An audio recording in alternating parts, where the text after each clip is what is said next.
Salut à tous, on se retrouve pour une vidéo spécialement consacrée au changement de poste qui transforme des joueurs. Je vais vous présenter ici 3 exemples qui illustrent cela et par la suite on va rentrer beaucoup plus dans le détail en essayant de comprendre comment se fait-il que ça a fonctionné pour ces joueurs-là et parler du changement de poste de manière plus globale dans le football. On va commencer par le premier joueur qui est Ousmane Dembélé.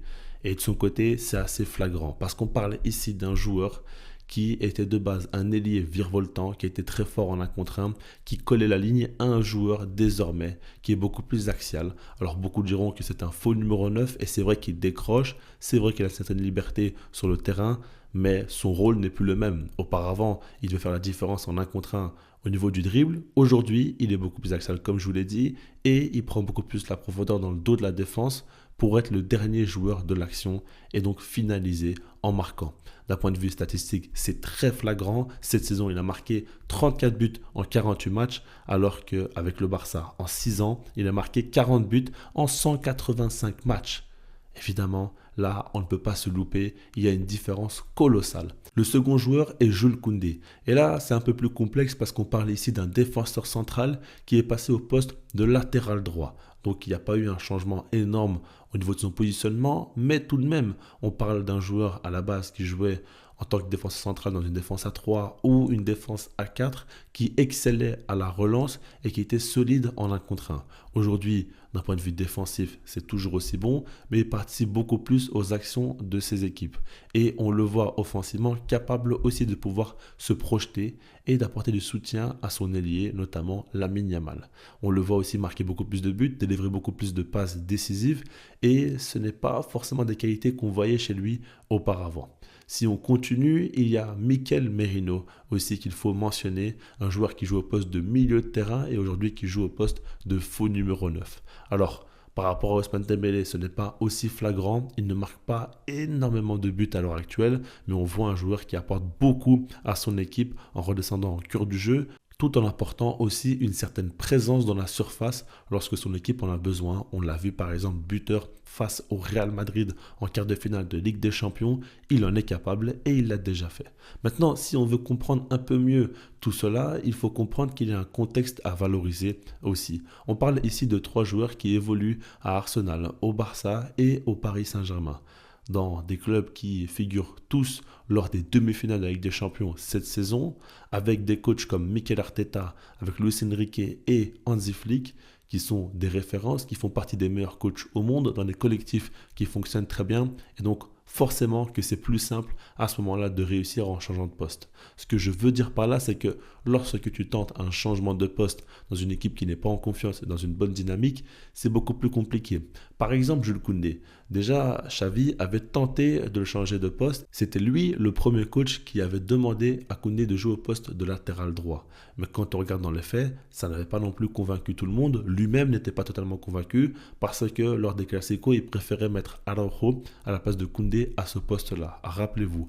Et donc, quand on regarde, au final, Koundé a su réussir, mais avec un rôle différent, parce que Xavi demandait à Jules Koundé de devenir le 3e défenseur central lors des phases de relance, alors qu'aujourd'hui c'est un véritable latéral. Avec Hansi Flick, il a beaucoup plus de liberté offensive, où il peut monter, aller plus haut sur le terrain, et au final on a découvert que Koundé peut être décisif, peut marquer des buts, peut délivrer des assists, ce qu'on n'imaginait pas auparavant. Et puis par rapport à un joueur comme Ousmane Dembélé, si on regarde aussi, lui, en soi, dans ses qualités, il a toujours été très fort dans la prise de profondeur, mais on l'a toujours cantonné à un rôle où il devait constamment jouer au poste d'ailier, constamment coller la ligne et faire les différences en 1 contre 1. Au final, on s'est rendu compte aujourd'hui qu'il peut faire beaucoup plus que ça.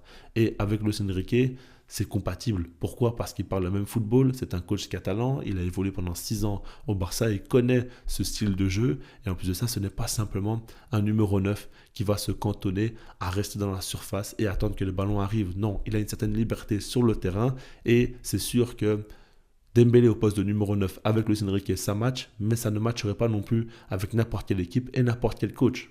Pour Mikel Merino aussi, c'est la même chose, on ne lui demande pas de marquer 20 ou 30 buts au possible lors de cette saison, mais on lui demande surtout d'apporter beaucoup au cœur du jeu, d'apporter du soutien et de faciliter la vie aux ailiers. C'est ce qu'il fait constamment et il apporte beaucoup. Selon moi, par exemple, lors de la qualification d'Arsenal face au Real Madrid, on sous-estime un petit peu sa performance, mais il a été important. Il a beaucoup travaillé pour l'équipe, beaucoup pressé, et c'est vrai que par exemple les attaquants pressent pas souvent très bien, ou en tout cas ne font pas toujours énormément les efforts, alors que Mikel Merino, lui, en a fait énormément de manière très intelligente et a apporté beaucoup dans le jeu sans ballon d'un point de vue défensif, mais avec ballon aussi, il a libéré des espaces et a fait le décrochage qu'il fallait au bon moment avec une justesse technique qui était intéressante. Ça, c'est des points qui sont très importants. Maintenant qu'on a dit tout ça, on a contextualisé parce que c'est toujours important de préciser que le contexte définit énormément les choses dans le football. On sait très bien que des joueurs réussissent parce qu'ils sont dans tel ou tel club, avec tel ou tel coach, avec une telle ou telle manière de jouer. Vous avez compris là où je veux en venir. Maintenant, ce qui est important pour moi, et c'est qu'il faut se dire, c'est que dans une carrière d'un footballeur, il y a toujours des opportunités à saisir. Si on regarde encore une fois pour Jules Koundé, il a commencé à jouer au poste de latéral droit parce que depuis le départ de Dani Alves, il n'y a pas eu un latéral droit qui a été convaincant au Barça. Donc il y a eu beaucoup de tests qui ont été faits. Ça a fini par tomber sur Jules Koundé et c'est comme ça qu'il a pu saisir sa chance, même si au départ, il n'était pas content de jouer à ce poste-là. Du côté d'Ousmane Dembélé, quand on regarde au PSG, il y avait Kylian Mbappé qui était présent et qui barrait un petit peu la route d'un point de vue offensif. Et lorsqu'il est parti, il a libéré une grande place. Il fallait un joueur pour marquer plus de buts. Il fallait un joueur pour prendre la profondeur dans le dos de la défense. Et ça a été Dembélé qui a été choisi à ce moment-là. Quand on regarde pour Mikel Merino, il y avait Kai Havertz devant lui, Gabriel Jesus aussi devant lui. Et lorsque les deux se sont blessés, il fallait tenter autre chose. Il n'y avait plus de numéro 9 dans l'effectif, donc il a fallu bricoler. Et à ce moment-là, Arteta a tenté le coup avec Mikel Merino. Donc quand on regarde en soi, ce n'était pas prévu à la base, ce n'est pas ce qu'on imaginait à la base. Au final, ils ont su avoir des opportunités et surtout les saisir. Parce qu'en soi, je pense que si on regarde de manière globale, il y a beaucoup plus de changements de poste qui ne réussissent pas et qui flopent que de changements de poste qui réussissent. Ça, c'est évident. Les coachs doivent tenter par rapport aux circonstances, par rapport aux blessés, etc. Et ça ne fonctionne pas toujours, très loin de là. Mais il y a des changements de poste aussi qui fonctionnent très bien. Et ça, il faut évaluer par rapport au contexte et par rapport aux opportunités saisies ou non. Et puis, moi, ce que j'aimerais dire aussi, et un point qui est important, si on rationalise un petit peu les choses, c'est que les joueurs évoluent au sein de leur carrière. Ce qu'il faut se dire, c'est que plus le temps passe dans la carrière d'un joueur et plus il va apprendre à connaître ses qualités et ses défauts. Et les coachs aussi vont apprendre à le connaître parce qu'ils auront vu beaucoup plus de matchs de lui avec un beaucoup plus long laps de temps. Et donc, forcément, à force de connaître un joueur, on va peut-être mieux trouver un club qui lui correspond avec un coach qui saura masquer ses défauts et mettre en avant ses qualités. Et c'est comme ça que ça finit par fonctionner. Si on regarde par exemple pour Jules Koundé, ce n'est peut-être pas le joueur le plus talentueux au monde, loin de là, mais c'est un joueur très bosseur, c'est un joueur qui travaille sur ses défauts et puis qui est dans un contexte qui lui correspond. Il est dans une équipe où il peut beaucoup apporter à la relance comme il sait très bien le faire, et puis une équipe qui joue très haut sur le terrain.